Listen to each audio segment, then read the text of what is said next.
Good evening champions. Welcome to Vedanta Telugu NEET channel. నా పేరు కుమార్, మీ బయాలజీ మాస్టర్ టీచర్. ఇంకా ఈ పర్టికులర్ వీడియో ఏదైతే ఉందో మీకు చాలా ఇంపార్టెంట్ వీడియో. ఎందుకంటే మీరు రీసెంట్ గా చూసుంటారు, ఎన్టీఏ అనేది కొన్ని మాక్ టెస్ట్ అనేది ఒకటి రిలీజ్ చేసింది. ఈ మాక్ టెస్ట్ ఏదైతే ఉందో అది వెళ్ళి సాల్వ్ చేస్తే బాగుంటది కదా, ఎన్టీఏ ద్వారానే రిలీజ్ చేసిన మాక్ టెస్ట్ కదా అని చాలా మంది యూట్యూబ్ లో మీకోసం వీడియోస్ చేశారు. మీరు అందరూ చూసే ఉంటారు. అయితే దాని మీద ఒక చిన్న క్లారిఫికేషన్ ఇవ్వాలన్నమాట. ఎందుకంటే ఏదైతే ఈ మాక్ టెస్ట్ ఎన్టీఏ మీకు ఇక్కడ ఇచ్చిందో, ఈ మాక్ టెస్ట్ లో కొన్ని మన డిలీటెడ్ సిలబస్ నుంచి కూడా కొన్ని క్వశ్చన్ ఉన్నాయి. మీరు అందరూ ఆల్రెడీ అటెంప్ట్ చేసినట్టు ట్రై చేసి ఉంటారు. ఎన్టీ వెబ్సైట్ లో వెళ్తే ఇక్కడ మాక్ టెస్ట్ క్లిక్ చేస్తే ఇక్కడ మీరే సెలెక్ట్ చేసుకోవచ్చు. ఇక్కడ మీకు వస్తుంది నీట్ అనేసి. దాని తర్వాత ఇక్కడ పేపర్ మీరు సెలెక్ట్ చేసుకోవచ్చు, బయాలజీ ఏంటని చేసుకొని మీరు ముందుకెళ్ళొచ్చు. ముందుకెళ్ళిన తర్వాత ఇక్కడ మీరు లాగిన్ అవుతారు. లాగిన్ అయిన తర్వాత మీకు అన్ని ఇన్స్ట్రక్షన్స్ ఇస్తారు. ఇక్కడ ఇచ్చిన తర్వాత మీరు ముందుకెళ్ళొచ్చు. ముందుకెళ్ళి మీరు ప్రొసీడ్ అవుతారు. ప్రొసీడ్ అయిన తర్వాత వన్ బై వన్ మీకు క్వశ్చన్స్ రావడం స్టార్ట్ అవుతాయి. దాంట్లో అన్నిటికన్నా ఫస్ట్ క్వశ్చన్ నేను మీకు ఇక్కడ జూమ్ అవుట్ చేసి చూపిద్దాం అనుకుంటున్నాను. If you can see here. Okay, అన్నిటికన్నా ఫస్ట్ క్వశ్చన్ ఏదైతే ఉందో జూమ్ అవుట్ చేసి చూపిద్దాం అనుకుంటున్నాను. 1 minute. చూడండి, identify the wrong statement in context of heart food. Heart food ఏదైతే క్వశ్చన్ ఉన్నదో ఇది మనకి సెకండరీ గ్రోత్ నుంచి ఉన్నది. ఏదైతే అనాటమీ ఆఫ్ ఫ్లవరింగ్ ప్లాంట్స్ లో వస్తుందో ఇది మనకి ఒక డిలీటెడ్ సిలబస్ అన్నమాట. యాక్చువల్గా ఈ సిలబస్ మనకి లేనే లేదు. సో దీని వల్ల చాలా కన్ఫ్యూజన్స్ రావడం స్టార్ట్ అయ్యాయి. అంటే మన డిలీటెడ్ సిలబస్ నుంచి క్వశ్చన్లు అడిగేస్తారా ఏమిటి, ఇప్పుడు నీట్ 2025 టఫ్ అవబోతున్నదా ఏంటని చాలా మంది స్టూడెంట్స్ లో డౌట్స్ స్టార్ట్ అయ్యాయి. సో అందుకే దీని మీద క్లారిఫికేషన్ ఇద్దాం అనుకుంటున్నాను. మనకి ఏదైతే ఈ పర్టికులర్ మాక్ టెస్ట్ ప్లాన్ చేశారో వీళ్ళు, ఈ మాక్ టెస్ట్ లని మీకు ఒక ఐడియా ఇవ్వడానికి మాత్రమే. Okay, the mock test that they are showing here, there only for the idea. అయితే ఇప్పుడు మీలో చాలా మందికి మాక్ టెస్ట్ యాక్చువల్ గా కావాలనుకుంటున్నారు మీరు అందరూ కదా. ఓకే, క్వశ్చన్స్ కావాలి, మీకు రీసోర్సెస్ ఉండాలి. సో మీలో ఎవరైనా యాక్చువల్ గా కావాలనుకుంటున్నారంటే మీరు ఇప్పుడు సెషన్స్ అటెండ్ అవుతారు, మనవి క్లాసెస్ అటెండ్ అవుతారు. దాంతో సంబంధించి మీకు పీడిఎఫ్స్ అప్పుడప్పుడు మీకు సరిగ్గా అందకపోవచ్చు. ఎంసీక్యూస్ అప్పుడప్పుడు మీరు ఇంకా ఎక్కువ సాల్వ్ చేయాలనుకుంటారు. పీవైక్యూస్ అప్పుడప్పుడు మీకు అందకపోవచ్చు. అది కాకుండా ఇంకెలాంటి రీసోర్సెస్ మీకు నీట్ తో సంబంధించి కావాలన్నా కింద డిస్క్రిప్షన్ లో ఫ్రీ రీసోర్సెస్ అని ఒక లింక్ ఉన్నది. దాని మీద క్లిక్ చేస్తే మీకు అన్ని రీసోర్సెస్ ఒకే దగ్గర దొరికిపోతాయి. ఇఫ్ యూర్ ఇంట్రెస్టెడ్, డెఫినెట్లీ కింద డిస్క్రిప్షన్ లో చెక్ చేసుకోండి. ఇప్పుడు మెయిన్ ఇంపార్టెంట్ విషయం గురించి మాట్లాడదాం. దట్ ఈస్, ఇప్పుడు ఈ విషయం అంతా ఓకే కదా, కరెక్టే. అయితే ఇప్పుడు విషయం ఎన్టీఏ లో ఉన్న మాక్ టెస్ట్ ఏదైతే ఉందో అది యాక్చువల్ గా దాని సిగ్నిఫికెన్స్ ఏంటి, దాని రోల్ ఏంటి అన్నది మనం అర్థం చేసుకోవాలి. చూడండి, మనకి ఎన్టీఏ లో వాళ్ళు ఏదైతే మాక్ టెస్ట్ ఇస్తున్నారో that is only to give an idea of exam conduct. మనకి ఎగ్జామ్ అనేది ఎలా కండక్ట్ చేయబోతున్నారు, బయాలజీలో ఎన్ని నెంబర్ ఆఫ్ క్వశ్చన్స్ ఉన్నాయి, ఫిజిక్స్ లో ఎన్ని నెంబర్ ఆఫ్ క్వశ్చన్స్ ఉన్నాయి, కెమిస్ట్రీలో ఎన్ని నెంబర్ ఆఫ్ క్వశ్చన్స్ ఉన్నాయి, అది చూపించడానికి పెట్టారు అంతే గానీ ఆ సిలబస్ ఏదైతే ఉందో ఆ సిలబస్ మనం ఫాలో అవ్వాలి మన ఎగ్జామ్ కని కాదు. ఏదైతే సిలబస్ రీసెంట్ గా వాళ్ళు రిలీజ్ చేశారో ఆ సిలబస్ ని మీరు యాక్చువల్ గా ఫాలో అవ్వాల్సి ఉంటుంది. ఓకే, ఇది చాలా ఇంపార్టెంట్ పాయింట్, మీ అందరికీ నేను మీకు చెప్దాం అనుకున్నాను. ఓకే, అయితే దీని తర్వాత ఫర్దర్ వెళ్ళి మీకు క్వశ్చన్స్ ఎలా అంటే రావచ్చు, అంటే బార్డర్ లైన్ క్వశ్చన్స్ రావచ్చు. అంటే సిలబస్ డిలీట్ అయినా డిలీటెడ్ సిలబస్ నుంచి కొంచెం టచ్ చేస్తూ క్వశ్చన్ రావచ్చు.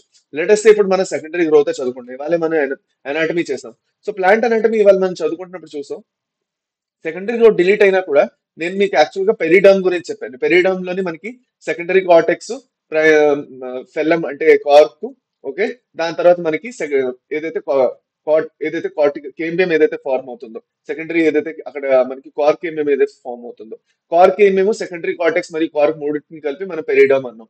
సో ఇలాంటి కొన్ని కొన్ని క్వశ్చన్స్ మీకు వస్తే రావచ్చేమో, చెప్పను. ఇంకోటి ఏంటంటే మనకి కేంబియం గురించి ఏదైతే ఉందో కేంబియల్ రింగ్ గురించి క్లియర్ గా ఎక్స్ప్లెయిన్ చేయలేదు. కేంబియల్ రింగ్ ఎలా ఫామ్ అవుతున్నదని, ఎలా ఇంటర్ ఫాసిక్యులర్ కేంబియము ఇంకా ఇంట్రా ఫాసిక్యులర్ కేంబియం కలిపి మనకి వాస్కులర్ కేంబియం డైకాట్ స్టెమ్ లో ఫామ్ అవుతుంది, సెకండరీ గ్రోత్ అనేది మనకి క్లియర్ గా చెప్పలేదు. నేను క్వశ్చన్ దాని మీద అడిగినా అడగచ్చు. సో అలాంటి కొన్ని బార్డర్ లైన్ క్వశ్చన్స్ మేబీ అడగచ్చు. కాబట్టి దానికోసం మీరు ప్రిపేర్ అవ్వండి. కానీ డిలీటెడ్ సిలబస్ నుంచే చాలా డెప్త్ లో క్వశ్చన్లు వస్తాయి అన్నట్టు మాత్రం ఉండదు. మీరు మీద అడిగితే అడుగుతారు. ఇప్పుడు ఈకో సిస్టమ్ చాప్టర్ చూడండి మీరు తీసి, ఎన్సీఆర్టీ లో మీరు ఈకో సిస్టమ్ చాప్టర్ తీసారంటే యాక్చువల్గా ఈకో సిస్టమ్ సర్వీసెస్ ఏవైతే ఉన్నాయో అవి. ఓకే, అది కాకుండా మనకి ఏదైతే ఎకలాజికల్, ఏదైతే యాక్చువల్ గాను మనకి ఇది న్యూట్రియంట్ సైకిల్స్ ఉన్నాయో అవి. ఓకేనా, ఇవన్నీ ఏవైతే ఉన్నాయో దాని తర్వాత ఎకలాజికల్ సక్సెషన్ ఉన్నది కదా, ఈ టాపిక్స్ మనం డిలీట్ చేస్తారు. Ecological succession, nutrient cycle, eco system services. కానీ వాటి గురించి మనకి సమరీలో రాశారు. మీరు వెళ్ళి చెక్ చేసుకోవచ్చు. ఈకో సిస్టమ్ ది సమరీ వాళ్ళు వెళ్ళి చెక్ చేయండి, మీరు చూసే ఉంటారు అది. సో అందుకే అలాంటి type of border line questions రావడానికి మనకి ఛాన్సెస్ ఉన్నాయి. కానీ మనకి డిలీటెడ్ సిలబస్ నుంచి అయితే ఎక్కువగా క్వశ్చన్స్ రాకపోవచ్చు. సో ప్రతి చాప్టర్ ది సమ్మరీ చదవడం చాలా ఇంపార్టెంట్. సో ప్రిఫరబుల్ గా మీరు ఏం చేస్తారంటే ఎప్పుడైతే మీరు ప్రిపేర్ అవుతున్నారో ఎన్సీఆర్టీ చదువుతున్నప్పుడు గ్యారంటీగా సమ్మరీస్ చదవండి. సమ్మరీస్ చాలా వరకు మీకు హెల్ప్ చేస్తాయి. ఏమైనా డిలీటెడ్ సిలబస్ కూడా మీకు సమ్మరీలో యాడ్ అయితే మేబీ దాని నుంచి క్వశ్చన్ అడగడానికి ఛాన్సెస్ ఉంటాయి. మీరు తర్వాత అనలేరు ఇది బుక్ లో లేనే లేదు కదా అని. ఉన్నా కూడా మీరు చదవలేదని మరి ఉండకూడదు అది.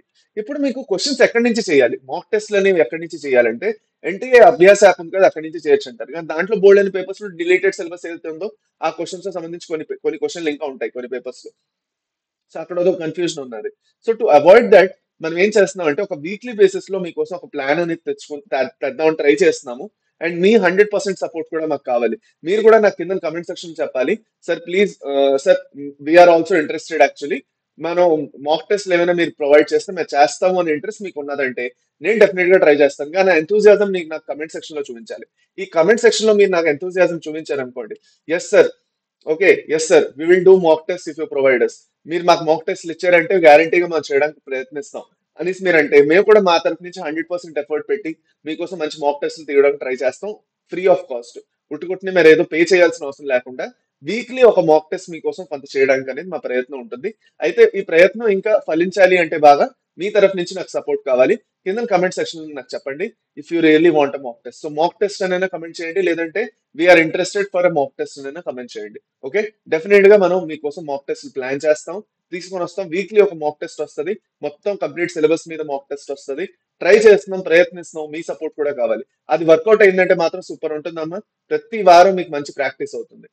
ఒక వారానికి ఒకసారి 2 వారాలకు ఒకసారి అట్లీస్ట్ ఇది మేము చేయగలం మీకోసం అనేసి మేము ప్రయత్నిస్తున్నాము. సో మీ తరఫు నుంచి కూడా మాకు సపోర్ట్ కావాలి. దట్స్ అబౌట్ ఇట్ నాన్న. ఈ సెషన్ లో మీకు దాని గురించి చెప్దాం అనుకున్నాను. ఫ్రీ రిసోర్సెస్ లింక్ కింద డిస్క్రిప్షన్ లో ఉంటుంది. ఇఫ్ యూఆర్ రియల్ ఇంట్రెస్టెడ్ కింద చెక్ చేసుకోండి. మీకు అన్ని నోట్స్, పీడిఎఫ్స్, పీవైక్యూస్, ఎంసీక్యూస్ అన్ని అక్కడ దొరికిపోతాయి. దట్స్ అబౌట్ ఇట్ నాన్న. So thank you very much. మళ్ళీ మనం నెక్స్ట్ సెషన్ లో కలుద్దాం. అప్పటి వరకు bye bye, take care and have a nice day. Thank you చాందస్, థ్యాంక్ యూ వెరీ మచ్.